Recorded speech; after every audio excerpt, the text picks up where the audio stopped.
Hey guys, welcome back to another video. My name is Ryder Sigety. I'm a 5-time national GNCC champion and a part of the factory support AmPro Yamaha off-road team. This is the Haystack Thor GP. A lot of spectators out here. I haven't been at a local race in a little while, so it definitely felt great to come back to the local, get to see a lot of familiar faces, and right here on the right is Ranger Emmons, who you'll actually see me race with in the pro class. But here is the second Pro Class Moto, and I'm going to let you watch this start really fast. Right here, my front brake caliper get hit. I have no front brakes, and I blew right past that corner. I almost fell over because I hit the rider in front of me. But this is a great start for me in the Pro Moto. I know that, that I'm in first, or I'm pretty close to first. And that doesn't usually happen this early in the race, especially in Pro Class. In Pro 125, a little different story, but you guys will see that after. So right now what I'm showing you is the last race of the day. It's around 3:30. Everyone's like pretty much ready. They're ready for our last moto, and this is what the whole weekend was building up to. There was vintage, which was really gnarly this weekend. I'll have to show you guys some of that too. But this was kind of the main card of the weekend, so everybody's pushing as hard as you can. You see there was a big pile up on the start. I know a bunch of people got stuck in that, and I almost did. Thankfully I was able to get around it, didn't fall, and now we're in third on the hunt for the lead. You see right behind me is Ryder Lafferty, and Ryder's he's trying to pass me. He was all over me, made a little mistake there, but I don't expect to beat Ryder in this race, so being in front of him right now is a good position, but it's not one that's going to last the entire time. So you guys are going to watch how I get past a couple times, make a couple passes. It's a good race, so keep watching. Hi, this is Ryder's dad, Mike, and this was a really exciting weekend. As you may know already, they got over 700 racers. Bet it was 2 to 3 times that in spectators. And Ryder did 3 races. He did 2 vintage races on Saturday. So that's considered like 1 overall race because they take your combined score. That was pretty cool, that split lane there. I didn't think anyone was using it, but people were. Oh, you were. I took that same line too. Good for you. And then he did the Pro 125 race, which I think we're going to show you a little of that. And then this is the Open Pro race where there's 24 pros on the front line. Like, I don't remember the last time we've been to a local race with that many pros on the front line. And these are not just local pros. There's national pros here.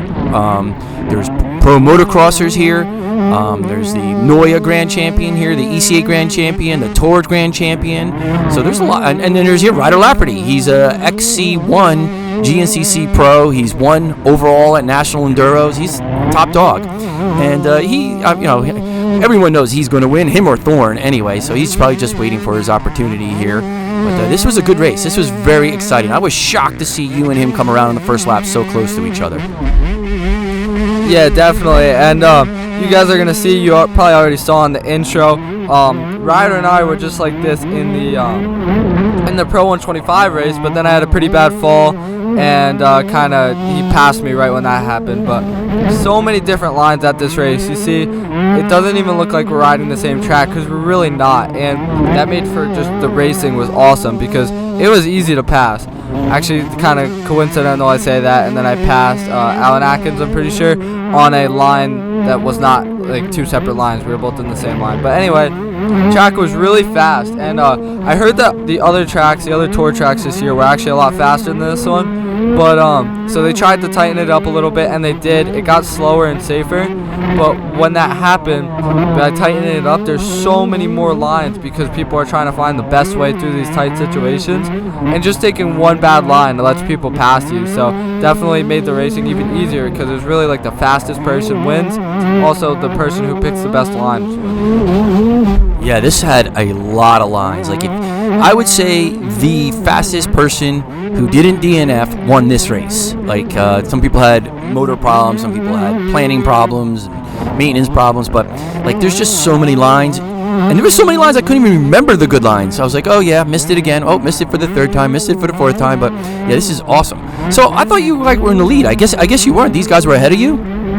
Yeah, so I got 3rd off the whole shot, and then I just made 2 passes, and now I'm in the lead. And I'm just trying to run away with it right now because I know this is not something that's going to last forever. But I'm going to show you right now. I'm going to switch it back over because I'm kind of dropping these people. this is kind of the front cam of right after the start. This is what's going on in front of me, and you guys can see all these different lines here, all the different lines. And coming up in a second, you're also going to see, yeah, look, I almost made the pass here. There's a creek jump that they added just for pro. This little jump right here was only for pro. Coincidentally, I thought it was a lot easier than going over the bridge that everybody else had. Oh yeah, that bridge was slick. Whoa, it was scary. Yeah, they sent us on a creek jump. Only the pro moto was on the creek jump, and everybody that had to go on the bridge was going on a bridge that had a super bad kicker at the beginning and it was slick. But either way, I mean, none of it was crucial, like really that hard at all. But it was still good. Here, a little camera wipe, thankfully, because it was dirty. Oh my God, how did you take your hand off to wipe that camera? I started to watch this last night before I went to bed, and my heart rate was like flying when I had to go to bed. I said to myself, never watch your son racing through the trees like this before you go to bed. And I did it anyway, and I paid the price for it. I couldn't sleep. Yeah, definitely. I definitely walked away from this race with some injuries, and I was like, not bad injuries at all, actually, just like hit a little tree here and there, but stuff I feel today. And I'm thinking, like, I felt cool. Like, every time my shoulder hurts or my elbow hurts, I'm like, oh yeah, like I was flying when this happened. I was pushing to the limit. So I don't know. It's a really cool race. One of the best I've had in a while. Most fun. So was that the Rudy section you just went through? One of the two Rudy sections? Yeah. So right there, there's really like that was the worst one. There's a super bad rooted section down in the bottom of that valley, and I think it has something to do because it's at the bottom of that valley. But I know Wally Palmer had a pretty bad crash on it last year, and it was just sketchy. On the vintage bike, I tried to jump like over a bunch of the roots, but where I tried to jump was a root, and it just almost ended pretty bad. And that was actually another race this weekend where I had a great battle with Canito Held, the NYOA champion. So it was a good weekend. Yeah, that vintage race, we'll show you a little video of it when we can get a breath here. It was supposed to be just like a fun day, something to do on Saturday, nothing really important. Ryder shows up with his Craigslist 2025 YZ125. Like, we basically haven't even looked at it, just threw some Blockbusters on it, and even that for the vintage. And Canito rolls up, again, super nice kid, 2024 NYOA champion on a 2005 RM125, right next to Ryder's 2005 YZ125. And man, it was a race. It was a good race to watch. Like, I thought it was going to be boring. Like, I thought you were going to be just hanging out, but it was nobody wanted to give it up. Yeah, definitely. I was like, okay, I'm just gonna go out here, you know, have some fun, save my energy for the Sunday races, right? And then we got like, I don't know, we're on lap 2 out of 6, and we're in the grass track. I turn around and I see Kenny is just pushing. He's standing up, leaning over the handlebars. I was like, oh my God, are you serious? And I definitely started pushing from there. So actually, in that same grass track in the Pro 125 moto, thought I was running away with it, and then I saw Chris Weiss, who I know is really fast on the 125. Did you just make the pass there? No, not yet. So I saw Chris Weiss, who was coming, and he was pushing hard as well. And once I saw him, you guys will hear me on the GoPro, I was not happy. I was like, oh man. But yep, sorry, right there, just made the pass. Look at this line I have right here. If I take it this lap, all the way through the trees and cut back. There's so many different choices. Like when you string together something like this, you feel like a pro, and the next lap I'll come through the same section, get stuck behind 4 trees, you know, hit something. But for the most part, I was doing good. So are you leading the second moto now of the pro race? Yeah, I'm currently leading the pro overall, which I don't think I've actually ever led before in my life. So I was kind of just bracing for impact, waiting for these guys to catch me. And you see right here, Ryder Lafferty comes up behind me. Is that Ryder? Yeah. Ryder Lafferty comes up behind me, goes around the outside, and kind of scared me with his. He scared me there. I don't know what I was doing. I shouldn't have. I mean, Ryder's faster than me. Maybe I should have let him go. But anyway, coming into this Enduro cross section, we had this nice little jump here, and then this log. Actually, my dad has a story about that log coming down mid-race, which is kind of funny. But see this little jump from the A-frame to the tires? That was actually a super fun jump. I thought it wasn't really sketchy at all. There was no kicker or anything. It was good. But I do know some people had problems with it, and I know Evan Moore unfortunately fell when he hit it. And after I got off the track of this moto, everybody said, "Oh my God, did you hear what happened to Evan Moore? His wrist snapped in half. You could see the bone." Thankfully, it wasn't as bad as everybody was saying. but still prayers to him. He'll heal up soon. But yeah, definitely a fun endurocross section. Pretty easy though, I'd say, this race. Right behind me is Ricky Randella. He's a motocross racer, so doesn't do much woods, but he did come out to this race and he was doing great. I guess he must do some woods because he was doing awesome. You're gonna see in a second once we get out into this grass track, he actually got around me and I was so mad. I was like, why did I let him go? And I'm sure that some of the people, I think Tegan, who actually owns the series, was on the side of the track, and I think he might have heard me yelling a little bit. But definitely a little bit of a learning lesson. I was trying to get like a good inside line here, and then he almost cut inside of me. I got scared, and then I just let him go. I don't know what I was doing. That's 2 people in a row you let go. But they are on 250s or 450s. I don't even know what he's on. Ryder's on a 450, and you guys are in like a grass track or a sand track, so it would be pretty hard to keep up with him without just blatantly blocking him. Yeah, that's the other thing too. I didn't know that these guys were faster than me. If it was somebody else, I probably wouldn't have let them go so easily. So if we don't get to showing you the vintage footage here, we'll just roll it at the end and show it to you because this is exciting footage to watch here. So this is the second moto. Are you going to show the first moto or no? Oh, no, you're not. So what did you get in the first moto out of the 24 pros? So first moto, I got 4th place, I believe, and then second moto, I got 5th place. But there was a lot of people who had problems this week, and I know Wally Palmer, his Stark died, but I don't know if that was in the pro moto actually. And then he had some other problems with the Stark or falling. I know Ranger Emmons, who got 3rd in the second moto, I believe, or 4th in the second moto. He ran out of gas in the first moto. Here's Ranger, actually, speaking of the devil, coming up to pretty much gets around me a lot easier than he should have. Made quick work of me. But yeah, I mean, I know a lot of people had problems. So anyway, that 4th and 5th place ended up putting me on a 3rd place podium for the day, which is great. I didn't expect to be here to be there today, which was really cool, and really all about consistency, right? Because I don't think I was the 3rd fastest out there, but I put it together, and my dad and I put it together for 3rd. So.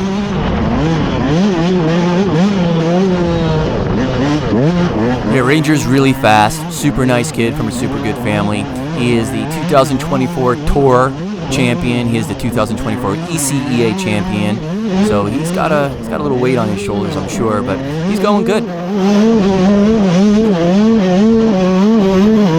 So if you can please, if you like this kind of video, like, subscribe, comment, and set the little notify button. Next time you go on YouTube, it'll let you know that we got more videos posted because we're definitely going to post some more. We got some really great GNCC footage that you can check out. And if you look in the top right-hand corner is VP Racing, and we use VP Racing fuels in Ryder's YZ125, which is how he keeps up with these 250s and 450s and does really well in the whole shot. So this is Thorn now, right? So Thorn is leading the TOR series. Thorn has just got so many accomplishments. We can talk about the entire video about Thorn's accomplishments, but I'd say one of Thorn's most amazing accomplishments is he went to the ISDE this year as a privateer on a bike that's financed, and there's like 800 racers or whatever. I don't know. There's a lot of racers at the ISDE, and he ended up putting down the fastest overall time in one of the tests at the ISDE in Italy this year. That's insane. So anyway, he's just about wrapped up the championship, but I'm sure he's giving it his all to catch Ryder.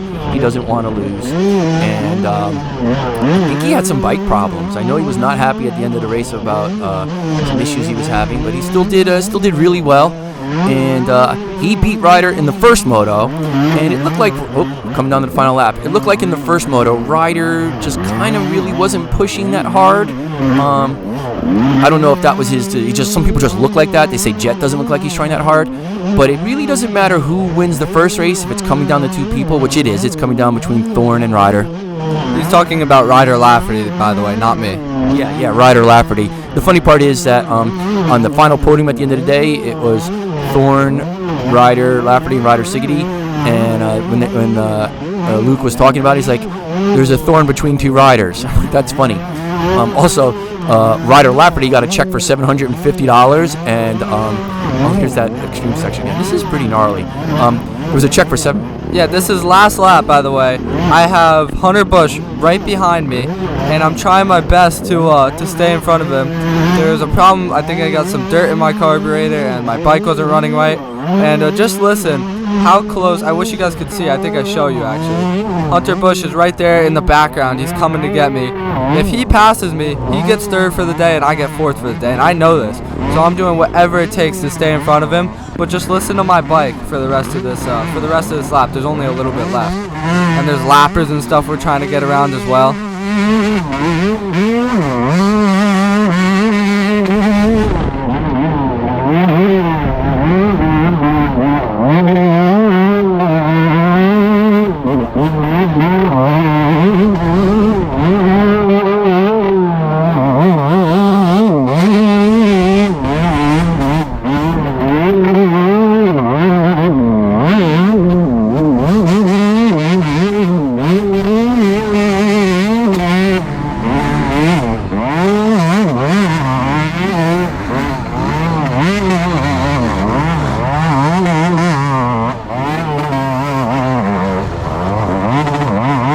Yeah, so whatever was. Oh, hi, one of Ryder's fans. Good luck, Kelly. Thank you, man. Yeah, if any kid comes up to Ryder, tries to put in the video. All right, which race is this? Yeah, this is the 125 Pro Moto, so there's 125s on the line as well as 25 A+, or A+ 25. Anyway, pretty mayhem of a start again. There was a couple crashes. You see Wally there was trying so hard to get in front of me. I was doing everything I could as well to keep him behind me. And now it's Chris Weiss behind me. Dom Griffith is in front of me. And all the way in the back is, or I guess in fourth, is Wally Palmer. And Chris Weiss is on a roll. I know you see him. He's taking every line he can. He's already trying to get around me. But one bad line, Wally's around him. So, and I think Kyle got around him in a little bit as he's trying to make a pass. But definitely, I guess it was a great race. You're gonna see the front camera in a second. I get around Dom right here, and on this straightaway here, and then I kind of just try to put my head down and drop everybody, but it's not that easy for sure. Yeah, back to what I was saying about the check. So they come out with a check for Ryder. Oof, Dom almost went over. For $750, and you couldn't see the name Lafferty. You just saw the name Ryder, and Ryder's like, "Oh my God, I'm getting a check for $750!" And then they hand it to Ryder Lafferty. It was so funny. Yeah, that's actually just not exactly how the story went, but pretty close, And then back to Ryder's bike. Yeah, it was like bogging for that, like towards the end of that last lap, and yeah, Hunter Bush passing you would have made all the difference in the world. After you cross the finish line and shut the bike off, we had to push your bike back to the pits. We're going to have to take it apart today and figure it out. But I guess there's enough sand where we could have easily gotten some sand in the carb. Yeah, definitely. And here's the other angle of that start. You got Dominic Griffith in front of me. And I know that I got to get around Dom and do as much as I can to get away from the pack. Even though Dom's a great rider, him and I battled all last year. I know I want to be in the front and trying to get away from as many people as I can right now. And right here is the bridge. And remember I said that the bridge was sketchier than the, see that kicker right there on the bridge, on the slippery bridge? The bridge was sketchier than the go-around that they had, so. Yeah, but I could see why they had to get rid of that creek crossing, because so many people would have just, oh, this is close between the two. Look at that front wheel in there, oh, by the trees. Yeah, but if somebody only half attempts to cross that creek and nosedives, they can get hurt. Yeah, definitely. I don't think it's a problem. I just thought it was funny.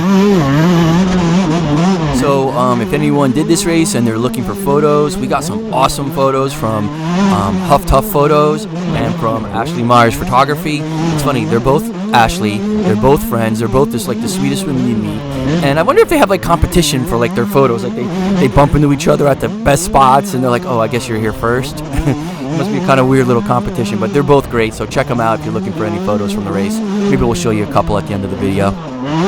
Yeah, speaking of photographers, I know Diesel and Dirt is a videographer, I should say, sorry.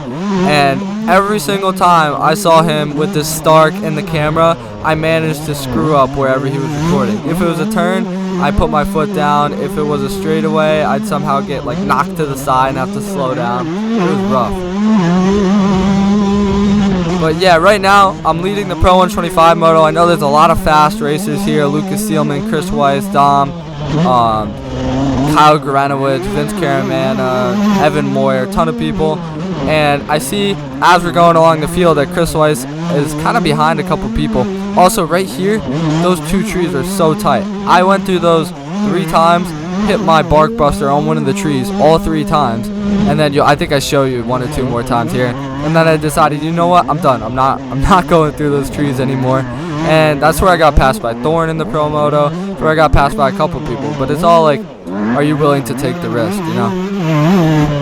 Yeah, the whole race, every tree, everything, speed, it's always a risk versus reward. And when I say reward, like, you know, if you finish 1 spot better, 1 spot worse, what's going to happen, right? So everybody's doing the math. This is not like a single Hare scramble where the first person cross wins. This is like motocross where there's 2 races per class, and you got to start doing the math in your head. All right, how did he finish? If I finish, if he beats me, and it's like you're playing chess in your head. And I don't think you could have done no matter anything better than third today. Like these 2 guys, they were faster, they were battling it out, and third was the best you could have done. And I'm really proud of you for getting third. That was great. Yeah, definitely. I was super pumped with 3rd place, and I think in a minute you guys are also going to see Ryder Lafferty get around me. Oh yeah, also I just showed you that tree again briefly. But Ryder Lafferty, yeah, Ryder Lafferty is in this race, but he's not in Pro 125. So I started on the line with more than Pro 125. See, I come down here too fast, rear tire slides into the tree, and then gets booted up into the air. You see that? Looks kind of weird. I don't know how I felt like that, but I was fine. Just hurt my hand a little bit, but it was fine. Like not at all bad. Get back on the bike. I'm kind of feeling good. You know, I got a kind of comfy lead right now as far as the 125 Pro class goes. I take my hand off the handlebar a couple times, like, you know, get it, you know, nice and brushed off because it just got super dirty. And now we're back on the trail, not pushing too hard. And you guys are gonna see in a second where that changes for sure. Yeah, you know what, Ryder? Let's just show the little bit of vintage footage we have. That guy just took the split lane around the extreme section. We'll show this little bit of vintage footage and some of the results at the end of the video if you want to see that, which is coming up pretty soon, isn't it?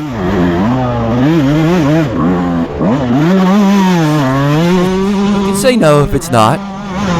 Yeah. All right. Well, anyway, to this corner outside of the right out of the finish, everybody was talking about it. It was so fast. And then we got into the Pro Moto, and it started getting. Also, here's Carter Sinovinsky.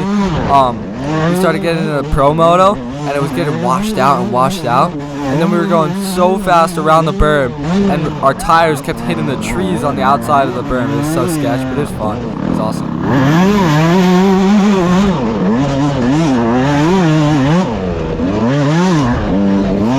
So another amazing thing about getting 700, I counted 707 looking at the results, is that it rained on Sunday, which usually when the threat is of rain, usually they don't get a great, in any race, wasn't get nearly as good turnout. I wonder what they would have got if the weather was perfect. And one really weird thing is, like, for me, it was like, at one point it was raining pretty hard, we had to go for cover, but every time I got to the starting line, it stopped raining. Like, it was like perfect for me, but not so much for the other classes, and definitely not for Ryder. He went out there in one of the races, and it was nice and sunny, and I thought we were done with the rain, so I didn't give him his rain goggles. Then it started to rain on him during the race, which this is scary when you're going at these speeds by these trees like this. Like, you know, one thing to be racing in grass tracks and stuff, you can see everything, but, you know, the trails, there's still a little bit of roots, and there's vines and stuff like that, and, you know, spiderweb roots. Like, when they get wet, they're just slick as can be.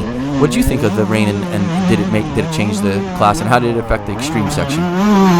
Yeah, definitely. I mean, the conditions were perfect. I know the rain was kind of annoying when you were riding. It was a little chilly, but it was honestly fine, especially this moto and the motos before. I think we needed a little bit of rain because I know vintage got a little bit dusty. But yeah, conditions were perfect. It just got really, really like burnt in, and I actually changed the track a lot because it changed the lines. Like at the I know in the other moto you guys saw me taking a line to the right. Now here in this moto I'm taking a line all the way to the left of the section. I don't know if it's recognizable to everybody, but the lines changed throughout the entire day because the track kept getting more and more beat, and the more that you ride in that real whooped out braking bump stuff, the slower you go, especially on a 125 when you can't make up speed, you got to carry your momentum. So it just was crazy to me how, like, I could never find the fastest line because it was always changing no matter what, like no matter when. It would just always change. Yeah, if you do the math, 700 riders doing 2 motos a day. Each person averages, let's say 5 laps, which is probably a little high, but let's say 5. That's 3,500 laps for the morning moto, 3,500 laps for the afternoon moto. That's 7,000 laps on this track. Yeah, it's going to get a little beat, but I think for 7,000 laps, it held up pretty good. Yeah, definitely. And right here, you see trying to pass, trying to get around some of the lappers. They were being polite, though. I always think it's weird if you're getting lapped by somebody and the person in front of you moves. It's like, do you pass them if you should or if you shouldn't? So right there, I think one of the riders made a pass. I don't know. I kind of slowed him down. Hopefully the guy passed him back. But coming up, this is the second to last lap, I believe. And at this point, I know that Chris Weiss is coming for me. Like, I know I saw him in the grass track, and I'll show you guys where I could see him in a second. And look at what happens as I'm getting into this last lap here. Just got the white flag, I believe. And look at this. I mean, I thought I was going to get stuck behind those guys. Chris Weiss is maybe 10 seconds behind me max. He might not even be that much. And you see wide open around this corner, just doing everything I can to get as far away from him as I can.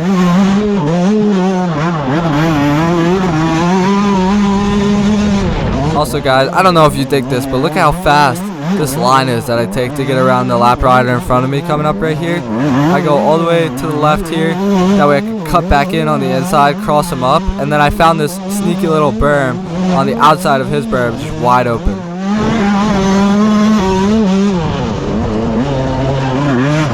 Yeah, definitely with passing all these lappers too, I was nervous that they were going to come into like my line as I was trying to pass them, because there's so many lines and they cross over each other so much. I was just trying to like stay out of their way but also get around them cleanly, and it's always like an awkward feeling, you know. But coming up, you're going to see I'm coming around a turn in the grass track, and I see Chris Weiss coming the other direction, and you can just tell that he's on the hunt. Where is it? Yeah, right here, top left of my screen. He's only a turn behind me. That's 8 seconds max. So any mistake, and he would be right there, if not getting past me. And this is the Enduro cross section that I come into last lap. There's people everywhere, lappers on the left, to the right of me. I had to make this little jump. I don't like jumping over people like that. Not that I really jumped over him, but I had to do it. You know, I was so close to the end of the race, and I had to make this pass. And then I get around a couple other people. This guy had no clue where to go. Lets me go to the left. But that's pretty much it for the video. I just want to thank you guys for watching. Yeah, thanks for watching. Please like, subscribe, comment. Ryder's mom is telling Ryder he's got to come up. His bath is ready, so we're going to have to go. Here's a little bit of vintage footage and some results, and hope to see you at the next one. Thanks for watching. Yep, thank you for watching. See you guys. Bye.